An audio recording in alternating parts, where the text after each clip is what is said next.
어떤 성경학자가 성도를 정의하기를 내일 일을 위해 염려하는 사람이 아니라 하나님을 위해 내일 일을 꿈꾸는 사람이다 라고 정의 내렸습니다. 성도는 꿈꾸는 사람이어야 합니다. 물론 꿈을 꾸는 것은 사람이지만 그 사람을 만들어가는 것은 그가 꾸고 있는 꿈입니다.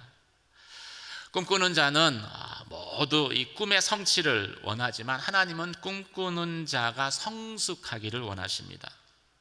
이 꿈꾸는 자가 성숙해야 그 꿈이 완성되어질 때, 성취되어질 때 그 꿈을 통해서 하나님의 뜻을 이룰 것이기 때문입니다. 그런 의미에서 이번 주부터 저희가 요셉을 살펴볼 텐데, 이 요셉을 요셉되게 만들었던 것은 요셉이 꾸었던 하나님의 꿈이었습니다. 사실 요셉의 가정 배경은 믿음의 가정이었음에도 불구하고 매우 열악했습니다. 역기능적 가정의 대표적인 가정이었죠. 요셉은 자신을 낳은 친어머니 라헬 외에도 다른 세 명의 어머니가 있었고, 또 그래서 배다른 10명의 형제들과 함께 살아야 했습니다. 형제들 사이에는 사랑보다는 아버지 야곱의 편애로 인한 갈등과 질투가 항상 존재했고, 결국 그 결과로 요셉은 형들에게 미움을 받아서 애굽의 종으로 팔려가게 되어지지요. 이런 가정 배경에 요셉이 있었습니다. 그런데 요셉은 이 최악의 환경과도 같은 그런 가정 배경을 최선의 축복으로 변화시킵니다. 이런 환경에서는 대부분의 사람들은 탓을 합니다. 부모 탓, 가정 탓, 환경 탓을 합니다. 그런데 요셉은 탓하지 않았습니다. 하나님을 원망하지도 않았고 부모 때문이다, 집안 때문이다 라고 말하지 않았습니다. 그렇게 할 수 있었던 이유는 이런 환경까지도 하나님이 주신 꿈을 이루는 과정으로 여겼기 때문입니다. 아무리 절망적인 상황을 만나도 불같은 시험과 유혹이 닥쳐와도 끝까지 요셉은 믿음과 순결을 지켰습니다. 이 유혹을 물리칠 수 있었던 힘은 유혹보다 더 강렬한 하나님의 꿈을 요셉이 품고 있었기 때문입니다. 그 결과 요셉을 통해서 깨어진 가정이 회복되었고, 당시 최대 강국이었던 애굽 땅에 하나님의 구원과 또 축복이 임하는 통로가 되어졌습니다. 요셉은 꿈을 꾸었을 뿐만이 아니라 꿈을 성취한 사람이었습니다. 이 꿈은 성취되는 순간 이 꿈을 이루기까지 과정에 있었던 모든 고난과 어려움들이 새롭게 해석되어집니다.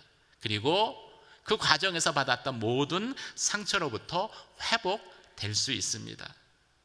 그래서 꿈은 꾸는 것도 중요하지만 그 꿈을 반드시 성취하는 것이 더 중요한 것이지요.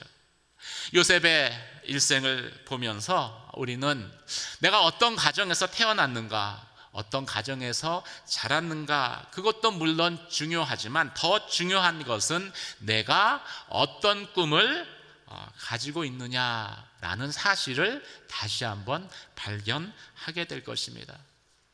오늘 본문의 말씀은 먼저 요셉을 둘러싸고 있었던 가정 배경이 진짜 꿈꾸기 어려운 환경이었다라는 사실을 말씀하고 있습니다. 1절과 2절 말씀을 함께 읽도록 하겠습니다. 함께 읽겠습니다. 시작.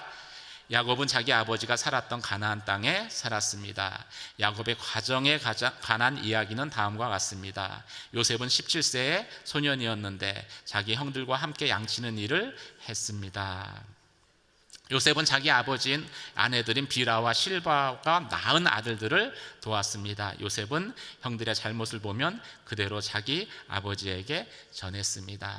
이 요셉 이야기를 시작하면서 요셉의 가족 이야기다라고 밝히고 있습니다. 개정판 성경을 보면은 야곱의 족보에 관한 이야기다라고 번역되어 있습니다. 이는 이 요셉의 이야기가 단지 깨어진 야곱 가정의 회복에 관한 그런 이야기일 뿐만이 아니라 아브라함과 야곱 이삭과 야곱을 통해서 말씀하신 하나님의 언약이 어떻게 요셉을 통해 성취되었는가를 보여주는 언약의 성취에 관한 이야기인 것을 서두에서 밝히는 것입니다. 요셉도 이 모든 꿈들을 이룬 후에 이 사실을 고백하고 있습니다. 창세기 50장 20절 말씀입니다. 함께 읽겠습니다. 시작.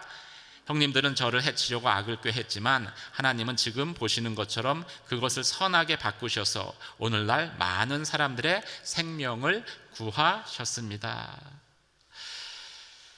따라서 이 요셉의 이야기는, 요셉의 이야기에 등장하는 많은 문제들은 하나님께서 이 죄 많은 당신의 백성들의 행동까지도 어떻게 선으로 바꾸셔서 세상을 구원하시는지를 보여주는 이야기들입니다.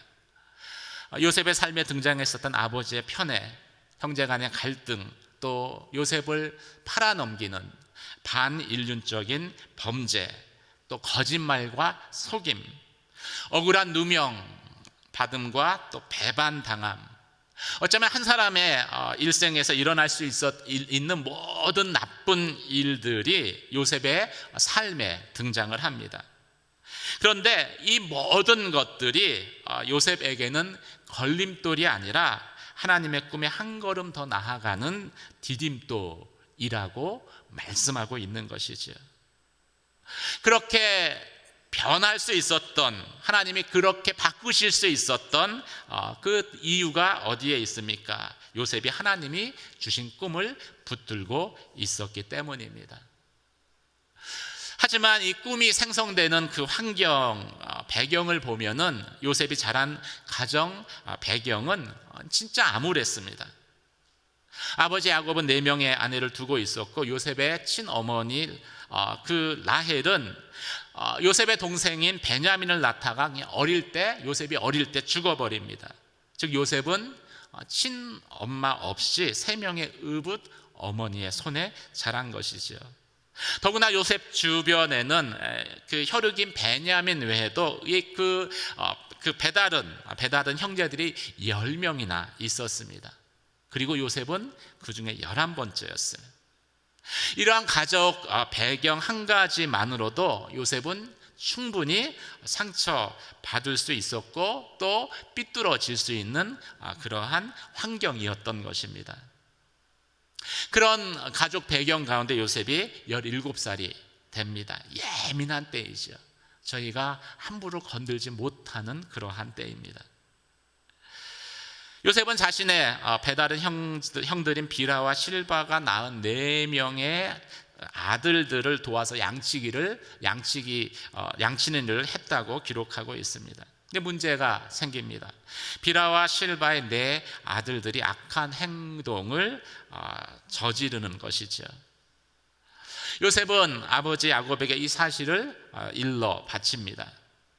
요셉의 이런 행동을 좋지 않은 환경에서 자란 사춘기 청소년의 철부지 같은 행동이다라고 물론 말하는 분도 있습니다. 그런데 그렇게 단순히 볼 수 없는 것이 이 요셉이 자기 형들의 잘못에 대해서 아버지에게만 이야기를 했다라는 거예요. 보통 요셉의 이런 행동이 고자질한 것이다 라고 이야기를 할 때 이 고자질이라는 것은요 대상을 가리지 않습니다. 만나는 모든 사람에게 이 사람 저 사람에게 가리지 않고 이야기하는 것이 고자질하는 사람들의 일반적인 특징인데 요셉은 그렇지 않았다라는 것이죠. 또 성경을 보면 요셉의 그 행동이 형들에게 무척이나 호의적이었습니다. 양을 치는 그 형들에게 도시락을 가져다 주라고 야곱이 이야기했을 때 이 무려 70km나 떨어진 세겜까지 도시락을 배달해야 되는데 요셉이 즉시로 순종해서 형들을 찾아 나서죠.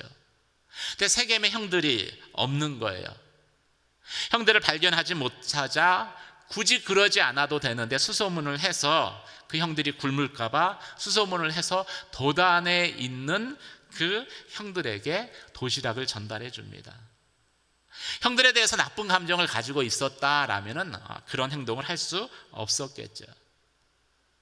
또 아버지의 사랑을 독차지하려고 고자질했다라고 이야기하는 것도 그것이 논리적이지 않는 것이, 이미 야곱은 요셉을 다른 아들들보다도 특별히 사랑하고 있었습니다. 그리고 요셉이 그것을 이미 알고 있었기 때문에 굳이 그것 때문에 고자질할 필요가 없었다는 것이죠.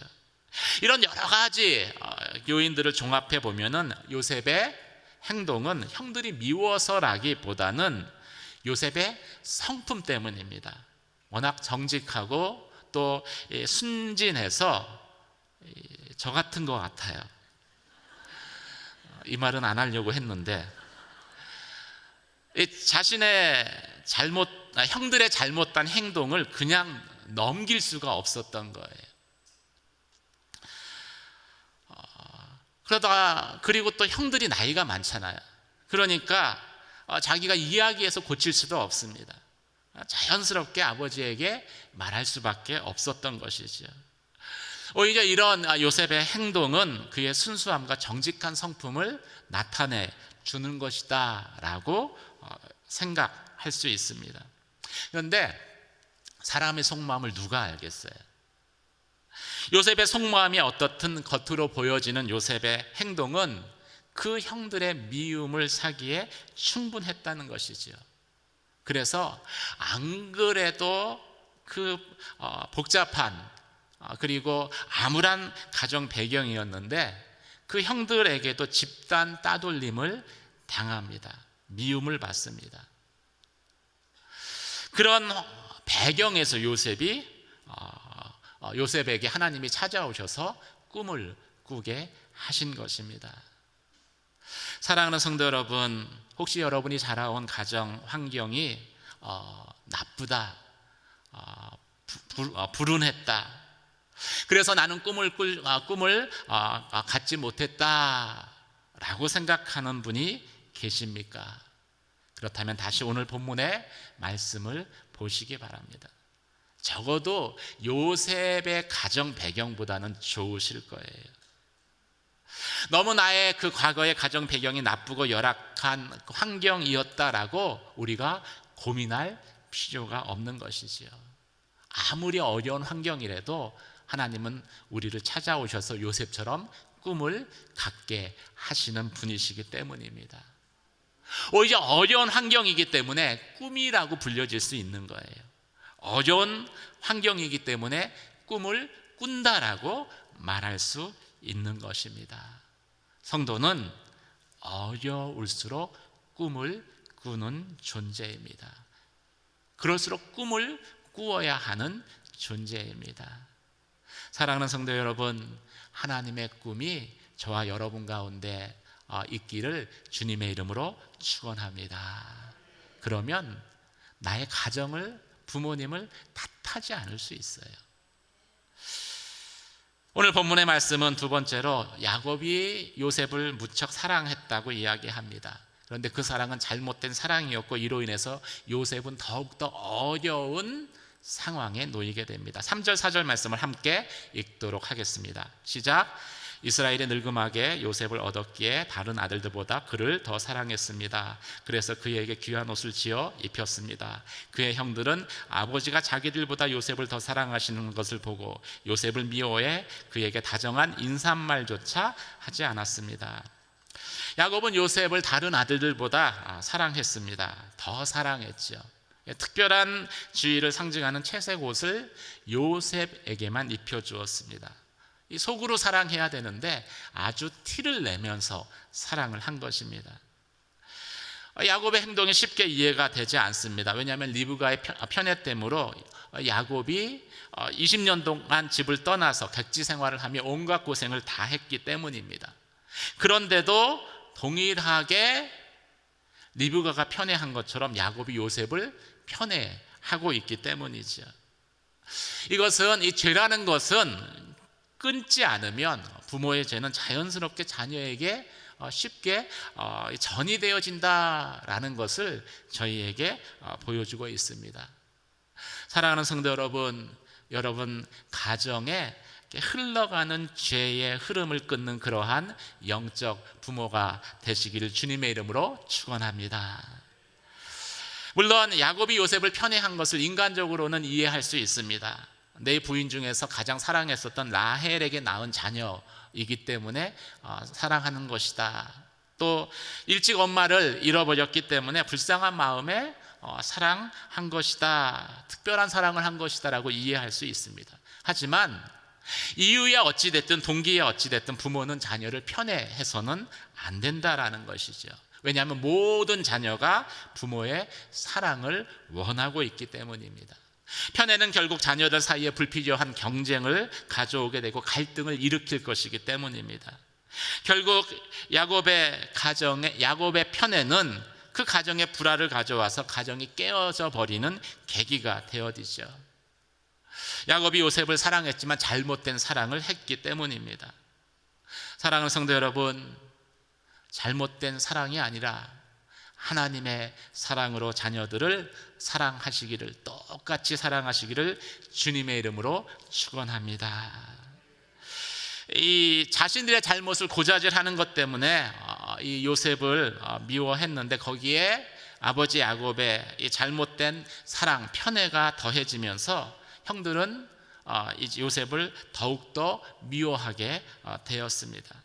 오늘 읽은 본문의 말씀대로 그에게 다정한 인사말조차 건네지 않는 관계가 되어버린 것입니다. 얼굴을 봐도 인사하지 않고 마치 옆에 있는데 없는 사람처럼 취급을 합니다. 그게 얼마나 괴로운지 여러분들은 아실 것입니다.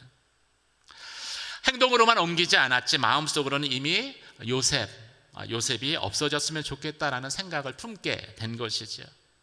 다 이 야곱의 잘못된 사랑의 결과입니다. 이 야곱의 경우에서 보듯이 우리의 육신의 부모가 우리를 사랑하는데요, 그 사랑은 완전한 사랑이 아닙니다. 부족한 사랑입니다. 그리고 다소 왜곡된 사랑입니다. 그래서 나의 부모가 나를 충분히 사랑해 주지 않았다라고 우리가 절망할 필요가 없다라는 것이죠. 부모의 우리에 대한 사랑은 때로는 이기적인 사랑이고 또 삐뚤어진 사랑이고 또 잘못된 사랑인 경우가 대부분이기 때문입니다. 왜 우리의 부모는 우리에게 이런 사랑을 줄 수밖에 없을까요? 그것은 부모들도 상처받은 영혼이기 때문입니다. 그런데 하나님의 선하심은 어떻게 나타납니까? 그 부족한 사랑을 통해서도 요셉이 그 사랑의 경험을 통해서 하나님을 붙들게 하신 것입니다. 야곱이 지어준 채색 옷은 잘못된 사랑이지만 요셉에게는 아버지의 특별한 사랑을 받는다는 징표였습니다. 그런데 이런 사랑의 경험이 요셉에게 예기치 않은 어려움이 찾아왔을 때 요셉이 아버지의 사랑에 대한 그 믿음과 확신을 갖게 했고, 아무리 어려운 상황이 닥쳐도 요셉이 하나님도 아버지시잖아요. 그 아버지의 사랑을 확신하고 신뢰하며 어떤 상황에서도 하나님이 주신 꿈을 붙들게 하는 믿음을 주었다라는 것이죠. 하나님이 요셉의 삶에 행하신 선하심입니다. 합력의 선이죠. 그런데 우리에게는 이 부족한 사랑의 징표가 아니라 완전한 하나님, 그 아버지의 특별한 사랑의 징표가 있습니다. 바로 예수 그리스도께서 죽으신 십자가입니다. 십자가를 통해서 우리에게 부어진 사랑을 보면은요, 그 사랑도 요셉의 사랑처럼 편애에 가까운 사랑입니다. 일방적인 사랑입니다. 받을 자격이 안 되는데 무조건적으로 사랑해 주는 사랑이기 때문입니다. 그런데 이 십자가의 사랑은 이 야곱의 사랑처럼 부족한 잘못된 사랑이 아닙니다. 모든 사람을 특별히 사랑해 주신 것이기 때문에 전혀 부작용이 없는, 일의 부작용도 없는 완전한 사랑을 베풀어 주신 것입니다. 우리도 이 십자가의 사랑을 붙들면은요, 부모의 사랑이 내게 부족해도요, 충분히 고난을 이길 수 있는 힘을 얻게 됩니다. 사랑하는 성도 여러분, 문제없는 가정이 없듯이 문제없는 부모도 존재하지 않습니다. 모든 부모의 사랑은 야곱의 사랑처럼 불완전한 사랑이기 때문입니다. 그래서 우리가 이 불완전한 사랑이 아니라 완전한 하나님의 사랑을 의지해야 합니다. 하나님의 사랑을 붙들어야 합니다. 우리에게 완전한 부모는 없을지라도 우리에게 완전하신 부모가 되시는 하나님 아버지가 계시기 때문입니다. 그 하나님이 우리의 영적인 부모가 되어 주시기 때문입니다. 십자가의 완전한 사랑을 붙드는 저와 여러분이 되시길 주님의 이름으로 축원합니다. 그리고 그 사랑을 붙들므로 인해서 하나님이 내게 주신 꿈을 결코 놓지 않는, 그리고 그 꿈을 품는 그러한 요셉과 같은 인생, 삶이 되시기를 주님의 이름으로 축원합니다. 오늘 본문은 하나님의 사랑이 요셉에게 꿈을 주셨고 그 꿈을 이루셨다라는 것을 말씀하고 있습니다. 5절에서 10절까지 말씀을 함께 읽도록 하겠습니다. 시작. 한 번은 요셉이 꿈을 꾸고 그것을 자기 형제들에게 말했습니다. 그 때문에 그들이 요셉을 더 미워했습니다. 요셉은 그들에게 이렇게 말했습니다. 제가 꾼 꿈 이야기를 들어보세요. 우리가 밭 가운데 곡식단을 묶고 있었어요. 그런데 제가 묶은 단이 일어나 똑바로 섰어요. 그러자 형님들의 단이 제 단을 둘러서서 절을 하는 것이었어요. 형들이 그에게 말했습니다. 내가 정말 우리의 왕이 되며 내가 정말 우리를 다스리겠다는 것이냐. 형들은 요셉의 꿈과 그가 한 말 때문에 요셉을 더욱더 미워했습니다. 그 요셉이 다시 꿈을 꾸고 형들에게 말했습니다. 보세요, 제가 또 꿈을 꾸었는데 해와 달과 11개의 별이 제게 절을 했어요. 요셉은 형들뿐 아니라 아버지에게도 그 꿈 이야기를 했습니다. 그러자 그의 아버지가 그를 꾸짖으며 말했습니다. 무슨 그런 꿈을 꾸었느냐? 그러면 나와 내 어머니와 내 형들이 정말 내게 와서 땅에 엎드려 내게 절하게 된다는 말이냐? 요셉의 인생에서 가장 큰 특징은 요셉이 꿈꾸는 사람이었다는 것입니다. 안 그래도 인사하지 않을 정도로 요셉을 미워했는데 이제 꿈 이야기를 하면서부터 요셉에 대한 형들의 미움은 최고치에 도달하게 됩니다. 결국 그 꿈 이야기를 한 것 때문에 그 미움을 받아서 요셉은 애굽의 노예로 팔려가죠. 꿈이 고난을 몰고 온 것입니다. 그런데 그 꿈은 고난 가운데 있는 요셉을 붙들어 줍니다. 그리고 모든 역경과 고난을 이겨낼 수 있는 힘이 되고 능력이 되어지죠. 그 꿈 이야기를 요셉이 하고 있습니다. 첫 번째 꿈은 형들에게 이야기하고 또 두 번째 꿈은 아버지에게도 이야기를 합니다. 첫 번째 꿈은 요셉의 곡식단이 일어서고 형들의 곡식단이 요셉에게 절하는, 경배하는 꿈이었습니다. 두 번째 꿈은 하늘의 해와 달과 11별이 요셉에게 절하는 꿈이었습니다. 이 꿈은 하나님이 주신 꿈이죠. 구약시대는 종종 하나님께서 계시로서 꿈을 주셨는데 이 하나님의 꿈이라는 것을 확신할 수 있게끔 반복해서 주셨다라는 특징이 있습니다. 사랑하는 성도 여러분, 한 번의 꿈이 아니라 두 번, 세 번의 꿈을 꾸는 저와 여러분이 되시길 주님의 이름으로 축원합니다. 이 꿈 설교를 준비하니까 제가 어젯밤에 꿈을 꿨어요. 그런데 일어나 보니까 개꿈이더라고요. 이 꿈을 반복해서 꾸게 하시는 이유는 그 꿈이 하나님의 꿈인 것을 우리에게 확인시켜 주시는 것입니다. 반복해서 꿀수록 그 꿈은 내 마음에 새겨져서 내 삶의 비전이 되어지죠. 꿈이 비전으로 바뀌어야지 고난의 때에 우리를 붙들어 줄 수 있습니다. 우리를 세워줄 수 있습니다. 사랑하는 성도 여러분, 한 번 꿈으로 만족하지 마시고 꿈을 꾸었다라면 다시 꿈을 달라고 기도하셔서 꿈을 여러분의 인생의 비전으로 삼는 저와 여러분이 되시길 주님의 이름으로 축원합니다. 내 꿈을 꾸는 것도 의미가 있지만요, 진짜 의미가 있는 것은, 영원한 가치를 갖는 것은 하나님이 주신 꿈을 꾸는 것입니다. 요셉이 꾼 꿈은 하나님이 주신 꿈이었습니다. 내 꿈은 나를 위한 꿈입니다.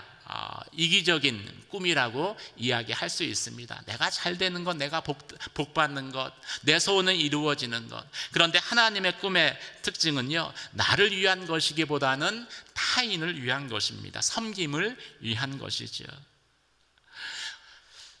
그래서 그 꿈은 내가 나쁜 사람이 되는 것을 막아줍니다. 하나님의 꿈은 내가 나쁜 사람이 되는 것을 막아줘요. 어떤 분이 이렇게 정의를 하시더라고요. 나뿐인 사람이 나쁜 사람이다. 한번 따라해. 나뿐인 사람이 나쁜 사람입니다. 자기만, 꿈도 자기를 위해서만 꾸는 사람들이 있습니다. 근데 결국은 꿈을 이루지만 그 사람은 나쁜 사람이 될 가능성이 있어요. 근데 하나님의 꿈은 우리가 나쁜 사람이 되는 것을 막아줍니다. 때로는 하나님이 꾸게 하신 꿈이 내 뜻과 다를 수 있습니다. 이해되지 않을 수 있습니다. 또 요셉의 형들이 느꼈던 것처럼 내게 불편함으로 다가올 수 있습니다. 또 그 꿈 이야기를 하면서 세상으로부터 조롱과 미움을 받을 수도 있습니다. 꿈이 고난을 가져오기 때문이죠. 마치 산이 높으면 골짜기가 깊어야 되는 것처럼, 이 건물이 높으면 기초를 아래로 깊이 파야 하는 것처럼 꿈이 클수록 우리의 삶에 따라오는 시련과 역경은 클 수 있기 때문입니다. 그렇다라고 꿈꾸는 것을 포기해서는 안 됩니다. 왜냐하면 그러면 말씀이 이루어지지 않기 때문이에요. 우리가 우리의 삶의 진정한 하나님의 꿈 비전이 성취되기를 원한다면은 우리는 그 성취되는 과정에서 우리가 지불해야 되는 고난에 대해서 당연히 여겨야 합니다. 두려워하지 않아야 합니다. 왜냐하면 꿈이 비전이 되어졌을 때 고난 가운데 있는 나를 도울 것이기 때문입니다. 그래서 꿈을 이루게 하실 것이기 때문입니다. 고난이 있다라는 것은 꿈의 성취가 그만큼 가까웠다라는 것을 증명하는 것이기 때문입니다. 그리고 꿈이 성취되는 그 순간 과거의 모든 사건들 그리고 상처들은 새롭게 해석되어지고 꿈의 성취로 인해서 고난이 상처로 남지 않을 것이기 때문입니다. 사랑하는 성도 여러분, 꿈을 꿀 뿐만이 아니라 꿈을 성취하는 요셉과 같은 인생을 사시기를 주님의 이름으로 축원합니다. 꿈이 없는 사람은 죽은 사람이라고 이야기를 합니다. 어린 시절에는 모든 사람이 꿈을 꿔요. 하지만 나이를 들면서 꿈을 잃어버립니다. 성인이 돼서는 더 이상 꿈을 꾸지 않습니다. 그 결과가 30대 죽어서 80대 무덤에 묻히는 인생을 사는 것입니다.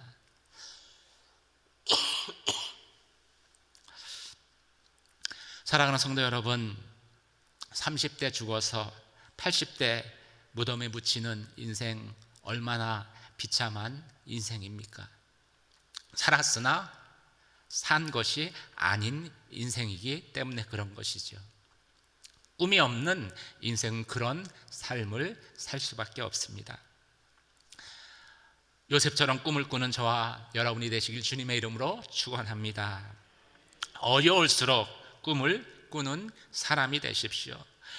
꿈을 꿀 뿐만이 아니라 하나님의 사랑을 의지해서 꿈을 붙드시고 꿈을 성취하십시오. 또 나를 위한 이기적인 꿈이 아니라 하나님을 위한 꿈을 이루는 그러한 요셉의 삶을 살아가는 저와 여러분이 되시길 주님의 이름으로 축원합니다. 함께 말씀을 붙들고 기도하겠습니다. 요셉과 같이 꿈꾸는 자로 살게 하여 주시옵소서. 가정의 어려움, 부모의 부족함 가운데에도 하나님의 꿈을 품게 하여 주시고, 또 고난 가운데에도 그 꿈을 붙들므로 인하여서 꿈의 성취를 통해서 나의 삶 가운데, 나의 심령 가운데 인생이 새롭게 해석되어지는 놀라운 하나님의 은혜를 경험하게 하여 주시옵소서. 함께 기도하며 나아가도록 하겠습니다.